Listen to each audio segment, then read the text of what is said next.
ఉద్యోగ భద్రత కల్పించాలని సీఎం రేవంత్ రెడ్డికి గిగ్ వర్కర్లు విజ్ఞప్తి చేశారు. రేవంత్ రెడ్డితో భేటీలో Swiggy, Zomato delivery boys, Ola, Uber auto డ్రైవర్లు పాల్గొన్నారు. రాష్ట్ర వ్యాప్తంగా 3.5 లక్షల మంది గిగ్ వర్కర్లు ఉన్నట్లుగా అంచనా వేశారు.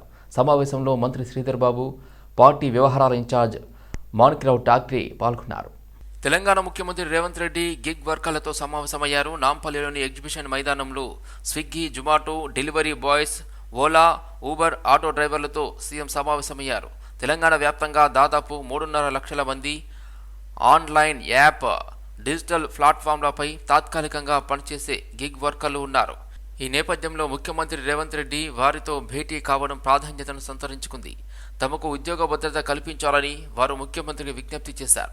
ఈ సమావేశంలో ముఖ్యమంత్రితో పాటు మంత్రి శ్రీధర్ బాబు, కాంగ్రెస్ పార్టీ రాష్ట్ర వ్యవహారాల ఇన్ఛార్జ్ మాణిక్రావు ఠాక్రే తదితరులు పాల్గొన్నారు. ఊబర్ వారిలో పనిచేస్తున్నటువంటి ప్రొఫెషనల్స్ పడుతున్న ఇబ్బందుల్ని దృష్టిలో పెట్టుకొని వారు ఆ రోజు మాట ఇవ్వడం జరిగింది. తెలంగాణలో కాంగ్రెస్ పార్టీ అధికారంలోకి వస్తుంది, అధికారుల చూస్తే ముఖ్యమంత్రికి, మంత్రులకు చెప్తాను, మీరు చెప్తారనే మాట, ఆ రోజు ఇచ్చిన మాట అనుగుణంగా ఆ మాట నిలబెట్టుకునే విధంగా ఇవాళ ప్రవీణ్ చక్రవర్తి గారు, all India professional Congress president, చాలా సీనియర్ కాంగ్రెస్ నాయకుడు, వారి ఆధ్వర్యంలో రాహుల్ గాంధీ గారు ప్రత్యేకంగా చొరవ తీసుకుని మీటింగ్ ఏర్పాటు చేయడం జరిగింది. వాళ్ళ ముఖ్యమంత్రి గారు, మంత్రులు, ప్రవీణ్ చక్రవర్తి గారు చాలా మంది లోపల ఇంటాక్ట్ అయ్యారు. వాళ్ళందరి సంక్షేమం దృష్టిలో 5 లక్షల రూపాయల యాక్సిడెంటల్ ఇన్సూరెన్స్ను ప్రకటించడం జరిగింది. అదేవిధంగా 10 లక్షల ఆరోగ్య బీమా స్కీమును కూడా వాళ్ళందరికీ వర్తింపజేసే విధంగా నిర్ణయాన్ని ప్రకటించడం జరిగింది ప్రభుత్వం పక్షాన. అదేవిధంగా ఇటీవల 2-3 నెలల కింద హైదరాబాద్లో ఒక స్విగ్గీ డెలివరీ చేయడానికి పోయినటువంటి అబ్బాయి ఆ ఇంటి నుంచి కుక్క వచ్చి తరిమితే బంగ్లా నుంచి కింద పడి ఆసుపత్రిలో చికిత్స పొందుతూ మరణించినటువంటి కుటుంబాన్ని అప్పటి ప్రభుత్వం ఆదుకోలేదు. వెంటనే ప్రభుత్వం ఆదేశాలు ఇచ్చింది. ఆ కుటుంబ సభ్యులకు ప్రభుత్వం తరఫున సీఎం సహాయ నిధి నుంచి 2 లక్షల రూపాయల సహాయ నిధిని కూడా అందజేయడం జరుగుతుంది. తెలంగాణ కాంగ్రెస్ పార్టీ ఇన్ఛార్జిని కాంగ్రెస్ పార్టీ అధిష్టానం మార్చేసింది. ప్రస్తుతం ఇన్ఛార్జిగా ఉన్న మాణిక్రావు ఠాక్రేను తప్పిస్తూ ఏఐసీసీ నిర్ణయం తీసుకున్నది. పశ్చిమ బెంగాల్ సీనియర్ నేత దీప్ దాస్ మున్షిని నియమిస్తూ ఆదేశాలు జారీ చేసింది. పశ్చిమ బెంగాల్ సీనియర్ నేత ప్రియరంజన్ దాస్ మున్షి సతీమణి దీపా దాస్ మున్షి కాగా, ఇప్పటి వరకు తెలంగాణ కాంగ్రెస్ పార్టీ ఇన్ఛార్జిగా వ్యవహరిస్తూ వచ్చిన మాణిక్రావు ఠాక్రేను గోవా డయ్యూ డామన్ వ్యవహారాల ఇన్ఛార్జిగా నియమించినట్లుగా తెలుస్తుంది. అసెంబ్లీ ఎన్నికలకు కొన్ని నెలల ముందు మహారాష్ట్ర మాజీ పీసీసీ అధ్యక్షుడు మాణిక్రావు ఠాక్రేను తెలంగాణ ఇన్ఛార్జిగా ఏఐసీసీ నియమించింది. ఠాక్రేకు ముందు ఇన్ఛార్జిగా పనిచేసిన మాణిక్రావు ఠాక్రే అప్పటి పీసీసీ అధ్యక్షుడు, ప్రస్తుత సీఎం రేవంత్ రెడ్డిని అనుకూలంగా వ్యవహరించారని సీనియర్లు ఫిర్యాదు చేశారు. ఇక ఆంధ్రప్రదేశ్ కాంగ్రెస్ పార్టీ వ్యవహారాల ఇన్ఛార్జిగా మాణిక్రావు ఠాక్రేను నియమించనున్నట్లు తెలుస్తున్నది. దేశ చరిత్రలో ఆదివాసీ ఉద్యమాలు జరిగినా అందులో విద్యార్థుల పాత్ర కీలకమని తొలుందెబ్బ రాష్ట్ర అధ్యక్షుడు డాక్టర్ మైపతి అరుణ్ కుమార్ అన్నారు.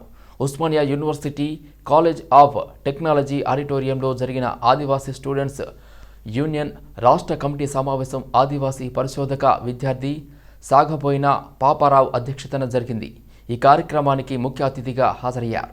భవిష్యత్ ఆదివాసీ ఉద్యమాలకు ఆదివాసీ విద్యార్థులు కీలక భూమిక పోషించారని అరుణ్ కుమార్ పిలుపునిచ్చారు.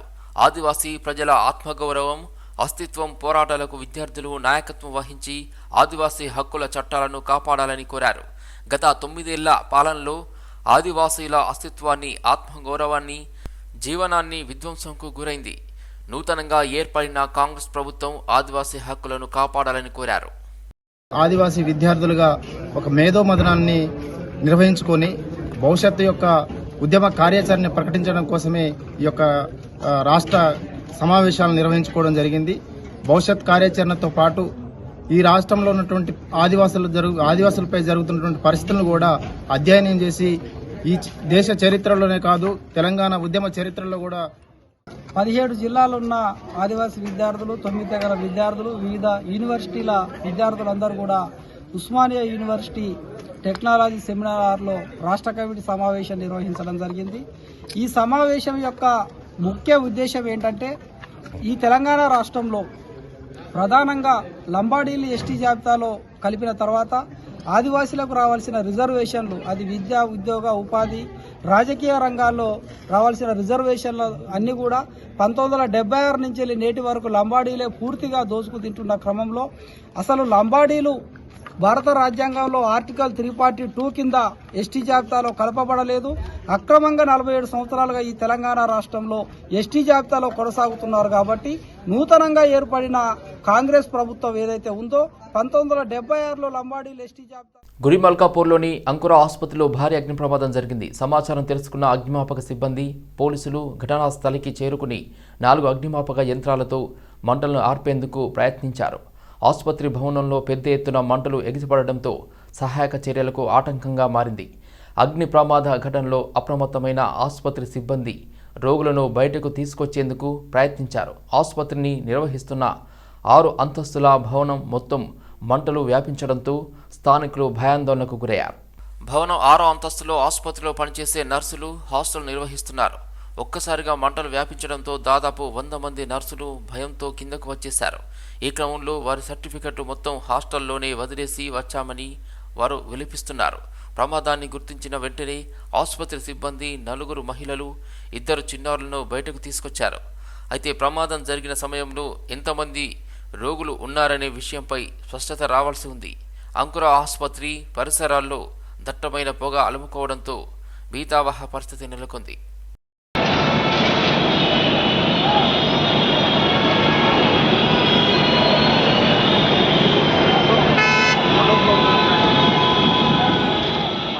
This hospital has 8 floors building, in which 4 floors are completed and 4 floors are under construction. And they erected this plastic, what we call? साहब अभी जितने बच्चे अंदर जो फंसे हुए हैं, जो कितने पेशेंट्स हैं, कितने किसको कुछ जला या किसी को नुकसान? कोई को नहीं जला.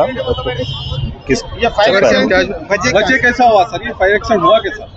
हुआ ये स्मॉल शॉर्ट सर्किट है because of plastics they erected, because of bulbs, heat. రాకముందే వీళ్ళు పైప్ లైన్స్ ఉన్నాయి, పైప్ లైన్స్కి వెళ్ళి ఆ పైన వాటర్ తీసుకొని మొత్తం మోటార్ స్టార్ట్ చేసి ఆర్పేషన్ వాళ్ళ స్టాఫ్.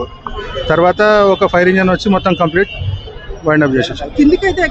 ఎక్కడ ఇన్సైడ్ కూడా లేదు, అవుట్ సైడ్ ఫ్లెక్సీ ఉన్నాయి కదా, పైన ఫ్లెక్సీ కాలడం వల్ల మెల్ట్ అయ్యి కిందికి పడడం వల్ల అది దాని ఇంపాక్ట్ పెద్ద ఉన్నది.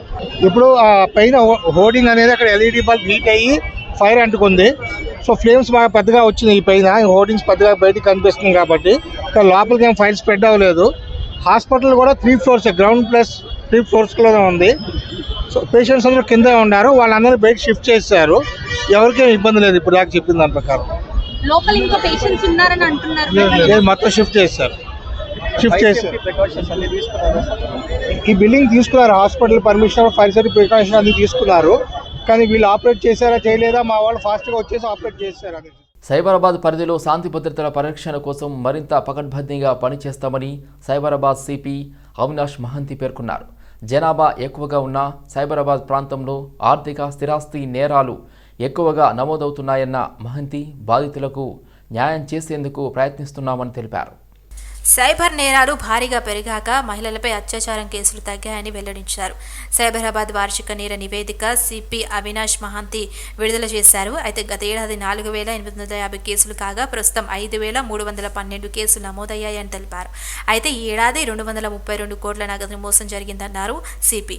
అయితే ఈ ఏడాది 277 డ్రగ్స్ కేసుల్లో 567 మందిని అరెస్ట్ చేశామన్నారు. మోస్ట్ ఇంపార్టెంట్ థింగ్ మనకి చేయడానికి it's to see that anybody who comes to the police station has a proper disposal of the complaint. So the complaint, the proper disposal means the disposal as per law, whatever the law permits us, what rules are there in place. So we should ensure that we are able to give them a good disposal as mandated by the law. So that is a very important priority for us. So that's something we will work very hard towards. And it may sound very simple to do that. It's just a one line, but to put the things into place, to see that everybody, right from the sector SIs to the SHOs, ACPs, DCPs, CP, everybody works towards that goal. We will try to make our best efforts for that. So that is one, అది చాలా important ఒకటి component మా కోసం. Second, I think earlier also, and you're also all aware that Cyberabad lo economic offense, the so-called what we call commonly as white collar crime, it's pretty dominant because of various reasons. CPI జాతీయ కార్యదర్శి K Narayana తాజా రాజకీయాలపై ఆసక్తికర వ్యాఖ్యలు చేశారు. ఏపీలో పరిస్థితులు రోజురోజుకు మారిపోతున్నాయని అన్నారు. ఇండియా కూటమితో అనుకూలంగా ఉండే వ్యక్తులతో కలిసి ముందుకు సాగుతామని చెప్పారు. బీజేపీతో ప్రత్యక్షంగా పరోక్షంగా కలిసి ఉండే పార్టీలతో తాము కలిసి వెళ్లేది లేదని నారాయణ స్పష్టం చేశారు. జగన్కు వ్యతిరేకంగా టీడీపీ, వామపక్షాలు, కాంగ్రెస్ కలిస్తే మంచి కాంబినేషన్ అవుతుందని అభిప్రాయపడ్డారు. జగన్ను ఎదుర్కోవాలంటే వివిధ పార్టీలు కలవాల్సిన అవసరం ఉందని అన్నారు. టీడీపీని ఇండియా కూటమిలోకి ఆహ్వానిస్తున్నామని తెలిపారు. అయితే వారు బీజేపీతో కలిసి నడిచేందుకు ఆరాటపడుతున్నారని వ్యాఖ్యానించారు. పార్లమెంటు భారతదేశం మొత్తం మీద పెద్ద రక్షణ కవచం. పార్లమెంట్ జరిగితే దేశం మొత్తం కొలాప్స్ అయిపోతుంది. అందులో పార్లమెంటు జరుగుతున్నప్పుడు ప్రైమ్ మినిస్టర్ ఉంటాడు, హోమ్ మినిస్టర్ ఉంటాడు, మంత్రివర్గం ఉంటుంది, అన్ని రాజకీయ పార్టీకి సంబంధించిన ఎంపీస్ ఉంటారు. ఆలోచనను ఒక బాంబు వేసితే సరిపోయింది, కానీ నిజమైన బాంబు వేసి ఉంటే కూడా హోమ్ మినిస్టర్ చనిపోయాడు కదా, ప్రైమ్ మినిస్టర్ పోయేవాడు కదా, దేశ సంక్షోభం పడి ఉండేది కదా. దీనికి ఎవరు కారణం? మేము పోవాలంటే కూడా ఒక పార్లమెంట్ సభ్యుడు పాస్ ఇస్తే 3 చోట్ల తనిఖీలు చేస్తారు.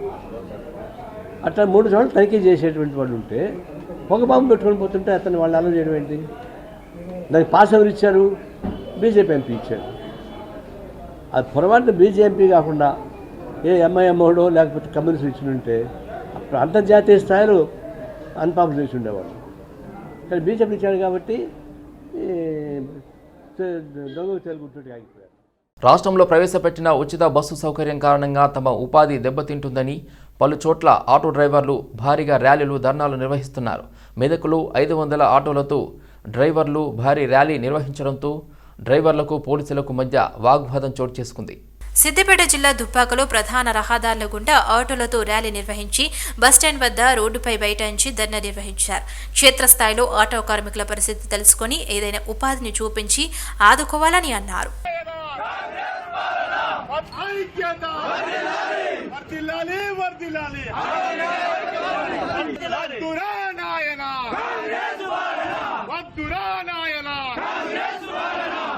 ఆటో యూనియన్ల ఐక్యత, తెలంగాణ ఆటో యూనియన్ల ఐక్యత, తెలంగాణ ఆటో యూనియన్ల ఐక్యత.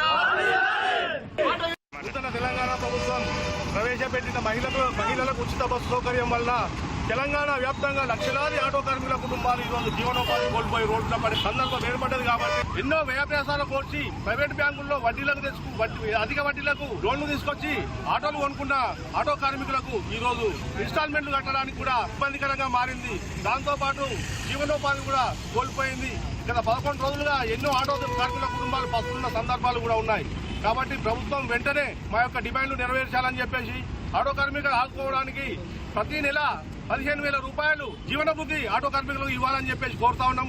అలాగే ప్రతి ఆటో కార్మికునికి ప్రభుత్వ బ్యాంకుల నుండి వడ్డీ లేని రుణాలు ఇప్పించాలని, వాహన బీమా కూడా ఉచితంగా కల్పించాలని చెప్పేసి కోరుతా ఉన్నాం. ప్రతి ఆటో కార్మికునికి 150 గదుల ఉచిత ఇంటి స్థలాన్ని ఇస్తూ, అలాగే 5 లక్షల రూపాయలు ఇంటి నిర్మాణానికి ఉచితంగా అందజేసి ఆటో కార్మికులను ఆదుకోవాలని చెప్పేసి ఈ సందర్భంగా ప్రభుత్వాన్ని డిమాండ్ చేస్తా ఉన్నాం. చెంచల్గూడ జైలు నుంచి విడుదలయ్యారు బిగ్ బాస్ 7 విజేత పల్లవి ప్రశాంత్. పల్లవి ప్రశాంత్కు బెయిల్ మంజూరు చేసింది నాంపల్లి కోర్టు. ప్రతి ఆదివారం జూబ్లీహిల్స్ పోలీసుల ముందు హాజరు కావాలని నాంపల్లి కోర్టు ఆదేశించింది. 4 రోజుల పాటు జైల్లో ఉన్న పల్లవి ప్రశాంత్ చెంచల్గూడ జైలుకు భారీగా చేరుకున్నారు అభిమానులు. చెంచల్గూడ జైలు నుంచి తన నివాసానికి బయలుదేరి వెళ్లారు పల్లవి ప్రశాంత్.